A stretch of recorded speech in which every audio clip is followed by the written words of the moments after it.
February 7th, 2024 at 6:30 p.m. It should be noted that those in attendance are Councilperson Charmaine Wickwire, Councilperson Garrett Landit, Councilperson Judy Sosselman, Councilperson Adam Popish, Councilperson Mitch Malcolm, City Administrator Steve Beck, Mayor Lyle Morrow, and City Clerk Sandra Walton. The attorney does have the night off. All right, we're live. Sorry about that. Thanks. Okay, with that, I'd like to stand for the pledge of allegiance. I pledge allegiance to the flag of the United States of America and to the republic for which it stands, one nation, under God, indivisible, with liberty and justice for all.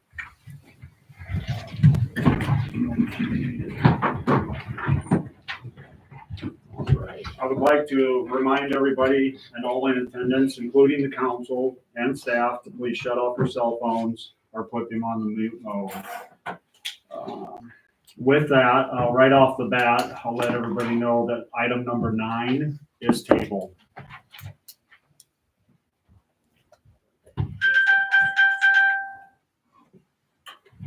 And with that, we'll move on to agenda number 4, approval of council agenda, council minutes of January 17th, special session council minutes of January 24th, receive and filing of the minutes from November 28th meeting of the Belle Plaine Community Library Board and trustees, and bills received.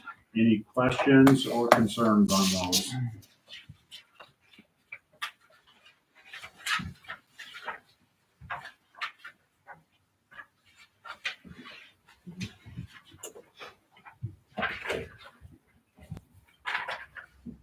If there's no questions or concerns, I need a motion. I move to approve the consent agenda, council minutes of January 17th, special session council minutes January 24, receiving and filing of the minutes from the November 28th meeting of the library board, and bills received. Do we have a second? I'll second. All those in favor say aye. Aye. Opposed, same sign. Passes 5-0. Okay. Item number 5, any resident comments?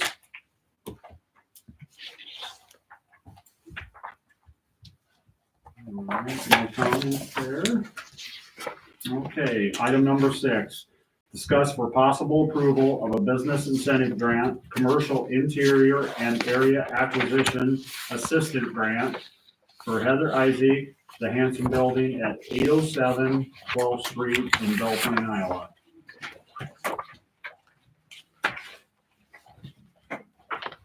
Heather is present. Yes, she is. Yes, she is. Heather, do you want to come up and do you want to say anything? Just want to tell you what we're doing. Sure. Okay. Yeah, sure. We are in the basement of our building. We're putting in storage units, controlled storage units. And then on the main floor, we're going to do a metaphysical store with energy healing. And on the top floor, we're going to actually redo an apartment upstairs.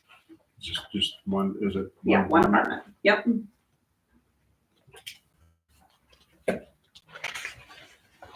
Anybody have any questions for Heather? Yeah, I have a question. You noted in your application that this is for phase 1, and that would be the basement Yes. and the upper living. We are not 100% sure on what steps we're going to take, but probably that's how it's going to work. But for sure, we are started doing the basement right now. We're pouring concrete right now and getting the electrical into the building and plumbing. Okay. And I also had a question about, on your application, there was from Hardin's, a sewer dig and a water main dig. And Steve, I was under the impression that all that was set up in all those buildings in the streetscape. Am I incorrect? All the buildings on Main Street had new water services put in when the new water main was ran. Some of the buildings on Main Street have sewer service lines that go to the rear of the building. Their building is one of them. So they had to do some replumbing to get out Okay, the rear of their building. but that doesn't create any problems with what's already there, correct? Correct. Thank you.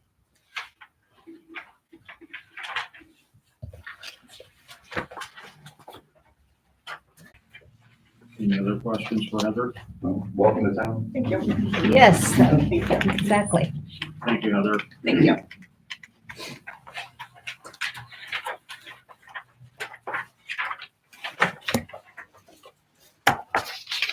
There were some questions previously about Hardin's having the only quote. They're the general contractor. That's something that was updated when so they're gonna be handling all of them, the other subcontractors.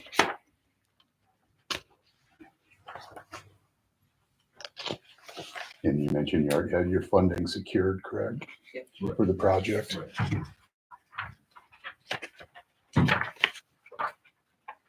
Steve, are all acquisition expenses that are submitted usually eligible for the acquisition grant? I know that it's 50% or a max of 1,000, but are typically are the ones that are submitted fall within the range of those that are acceptable?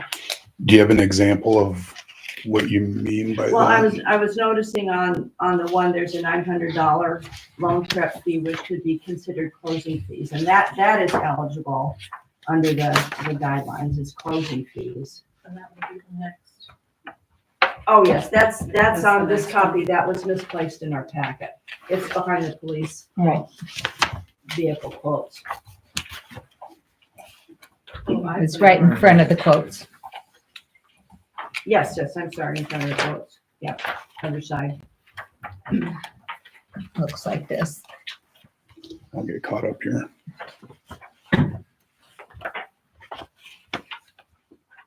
Sorry about that.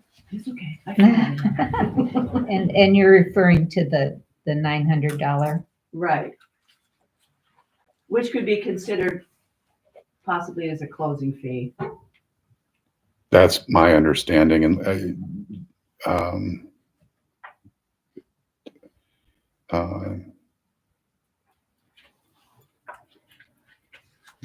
I believe these are all closing fees. Thank you.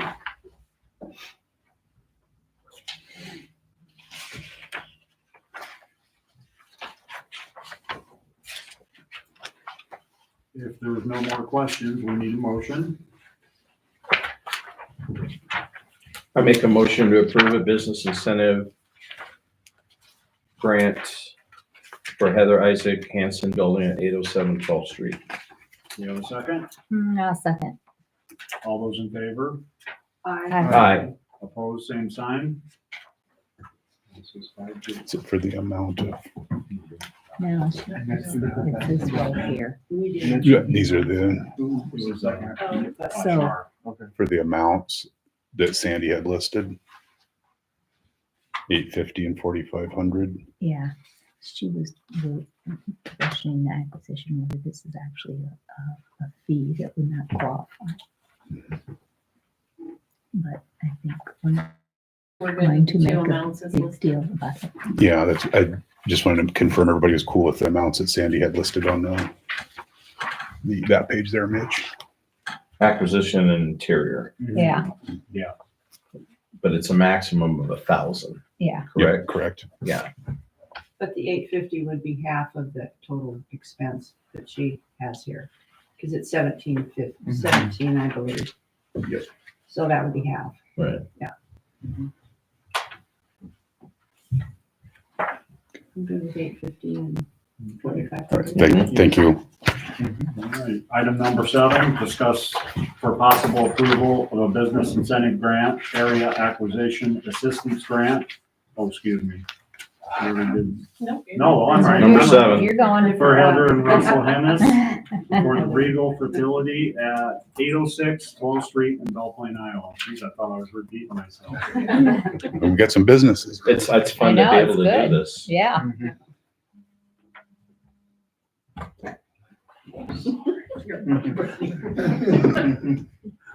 Mayor. Someone's calling it incorrect. No! I thought I had it turned down, but.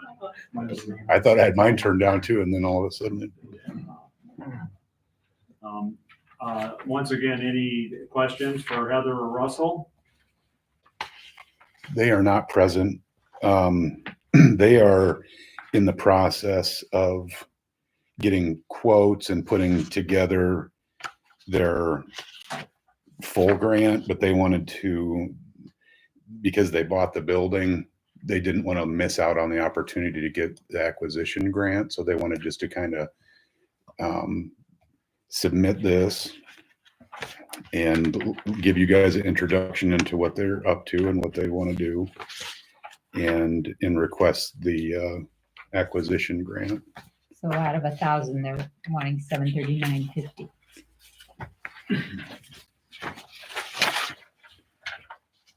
That would be half.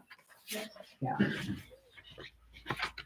I think the paperwork seems to be, in order. What the grant requires for application seems to be here. They've asked to meet with me a couple of times and just go over things like with the basement and water things they've had and other.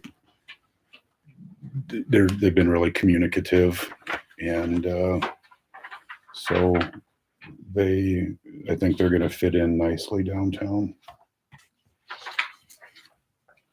And they have Teresa did a wonderful job with the building, and they just want to expand on that. I've seen the pictures that they've done, or as far as with the apartment upstairs, so that's nice. Yeah, they want to do a lot more infrastructure, building infrastructure type stuff too, which is good.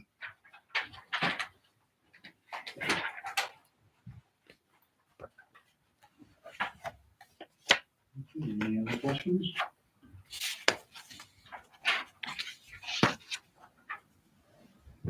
With that, I need a motion. I'll motion for approval of business incentive grant area acquisition at 806 12th Street in the amount of $739.50. Do we have a second? I'll second. All those in favor signify by saying aye. Aye. Opposed, same sign. This is 5-0. Okay, on to item number 8, review of police car quotes with possible motion to proceed. You'll notice there's a revision in the pile of stuff in front of you guys.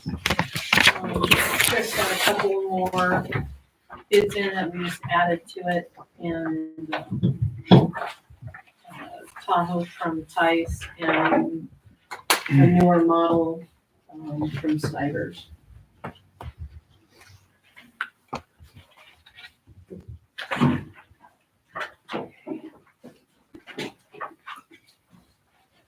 Chris, you wanna come up and say anything about it, or? Well, I mean- quotes, or? Yeah, I got the bids from Tice Motors here in Belle Plaine for a Dodge Durango as well as a Chevy Tahoe. And then we got one from Carl Chevrolet for a Tahoe. Stivers Ford down in Joaquin for the Ford Interceptor SUV. And then Galena, actually, they send out a flyer every now and then, Galena Chrysler, and they sent us a bid for a Dodge Durango as well. So I think Sandy put a spreadsheet together to show you the price comparison.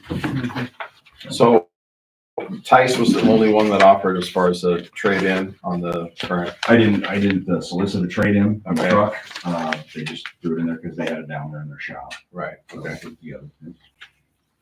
Well, to me, I don't know, to me, this is a no-brainer. You want to stay local, and I can see no reason to spend 53,000 on a Tahoe. And we can do a Durango for 41 unless there's some equipment I'm not aware of. Just one of the vehicles that we had a ton of problem with 8 years ago was a Durango. But I think what we're doing now, if we keep it under warranty, Yeah, might be less We had issues with both of the Issues. Dodges that we ran here at that time. Yeah. Even you- under warranty. You can't go back and compare 8 years ago No. to this. It's, I mean, let's face it, that's a lot of difference in money. And I actually have had people comment about the Tahoe that's being driven around by the police officers in town and thinking maybe it's a little bit excessive. I wasn't here to vote on that one, so. What's excessive? But do they say what's excessive? Or, I mean, there's It- nothing it there was- that's excessive, so. That was it. Well, of course not, but you've got a choice of a 41,000 over a 53. No, I'm talking about the existing Tahoe. Yeah. You're talking the I price tag can't, on it? I can't, Okay. the Tahoe is viewed as an elite vehicle to most people. Okay. And I think, I've had a couple people say, really? And I wasn't here then to know what we even had it to compare to, Chris, so Yeah. I can't, I just. I think it really a lot had to do You know. with all the money that was socked into the earlier Durango that we chose to go with the Tahoe just to have something a lot more reliable as far as history and reviews versus the Durango that had a ton of issues. But if you're staying under warranty, what makes the difference? Because the vehicle's not being used, it's in the shop. No. I mean, but there were still a lot of expenses. Before we were doing the cycle that we're on right now. Right. Yeah. Before the So that's- rotation. So I think They we were, they can, were aging out. I think we can leave that go. That's been a long time ago. Yeah, And a 4-year cycle, 5-year cycle, We're four now, we're on 4 now. if the cars come in when they're supposed to. yeah, that's always an issue too. Now it almost looks like we're right on top of each other, but of course we don't know by the time this one gets here. Well, the one we just got was Whatever. really late. Do they have We waited warranty up to 4 years? They have what? Do they have warranty up to 4 years on them? Yeah, why is On a there, 4-year cycle, are they warranted that long anymore? It's probably by the mileage. Yeah. Well, I assume too that like all the service and any warranty claims would be done by Tice in town too. So Yeah. that'd be nice too. That was my issue with the Ford is were you gonna go for That's just it. warranty? Right. yeah. Okay. I just, my constituents in Ward 2, I really couldn't walk up to them and say, well, we bought something from Galena, Illinois, even though we had a bid in Belle Plaine, sorry. So some of the strategies about tightening up the rotation on it was for maintenance and for trade-in values and things like that. Yeah, and I would, And, I have no problem with tightening the rotation. I'd tighten it down even further if we possibly could. That's as tight as we could get it at the time. And wasn't the Tahoe, was it the pickup or the Tahoe that we got the police grant for? It was the Tahoe. Yeah. Yeah. So our strategy is to get a vehicle that is more reliable, durable, and has a trade-in value when it's done. So But was the grant specifically for a Tahoe or just for a vehicle? it was for a police vehicle. The Tahoe, I think, was the lower of the two bids. That was a low, that was a. We went with the low bid. bid. Yeah, we did go with the low bid, so yeah, it's not like we were eyeballing Yeah. it. But now I think the chief there are other departments that have used Durangos and they're comfortable with them. They're not For our local sheriff's office has got two or three, and they seem to be happy with them. Also to reflect back on the existing Tahoe, we bought that, Carl Chevrolet, is a one-stop shop. We buy the vehicle there, they outfit it there too. I mean, everything is done right there. They've got guys that do that 24/7. Buying a Dodge, I'm gonna have to shop around for the install, so I don't know where it'll go. That's what I was gonna ask. Does the Durango offer a police package set up to go like the Tahoes do? I'm not in the business anymore, but, Yeah, I mean, it's, do they offer Durango offer one ready to go? So without adding thousands of dollars to the $41,000 bid? no, So you no place does that. Good No. Tahoe wasn't even like that. No, you gotta upfit the Tahoe too. I mean, it's a PPV, but you still have to upfit it. What was the upfit cost, Sandy? Yeah, The that was, last one was like 18, 19 grand. yeah, that was my question. If it had anything that I didn't know about, that would make a difference. But you're telling me that they're both will need to have extra, They all And need all it. Oh, that yeah. for the- yeah.